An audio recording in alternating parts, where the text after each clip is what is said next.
டிரைவரும் மனுஷன் தாங்களே. ஆமா. நீங்க அதை கேரி பேக்ல போட்டு ஆனா நிறுத்துங்கண்ணா, இந்த ம். குழந்தையோட இது தூக்கி போறோம்னா நிறுத்து தான் போறாங்க. ம். சொல்ற விதத்துல சொல்லுங்களேங்க. உலகமே அடிமையாகுங்க. அன்புதாங்க. டிரைவர் தான் உங்க நக்கல போய் அங்க நிறுத்து, இங்க நிறுத்து, இறங்கக்குள்ள ஓட்டுநர்கள்ட்ட நான் போயிட்டு வரேன் சொல்லி பாருங்களேன். சூப்பரா இருக்குங்க. அந்த டிரைவருக்கு அந்த சம்பளத்தை விட அது அருமையா இருக்கும். ம். கீழே இறங்குறீங்களா, கடைசி பேக்கெல்லாம் எடுத்துட்டு ஒரு கில்லர் ஓடியாந்து உங்களோட லக்கேஜ் எல்லாம் எடுத்து வைப்பாங்க.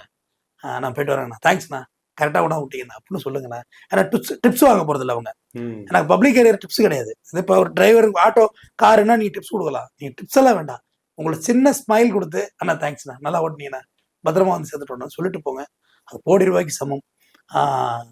உலகத்தில் ரொம்ப மதிக்கப்பட வேண்டிய ஒரு ஓட்டுநர். ஃபிளைட் ஓட்டுற பைலட்டை மதிக்கிற, கப்பல் ஓட்டுற கேப்டனை மதிக்கிற, ட்ரெயின் ஓட்டுற லோக்கோ பைலட்டை மதிக்கிற, எல்லாருக்கும் பொண்ணு கொடுக்க மாப்பிள்ள பிளைட்ல ஓட்டுறாரு பொண்ணு கொடுப்போம்ல அப்படின்ற, கப்பல்ல ஓட்டுறாரு உன் மர்மம் 6 மாதம் தண்ணிக்குள்ளதான் இருப்பான், கடல்ல போல 6 மாதம் ஆகும் அந்த கப்பல் திரும்பி வர. ஏன்னா டவுன் பஸ்ஸா போயிட்டு போயிட்டு வர்றதுக்கு இந்த கப்பல் கிளம்புனா அப்படியே போவோம் ஓஷியன் ஃபுல்லா சுத்திட்டு 6 மாசம் கழிச்சு தான் வருவாங்க. ஓகேயா?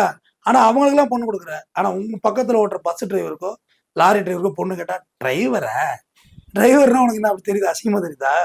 ஏய் மெயின் ப்ரொஃபஷன் அது.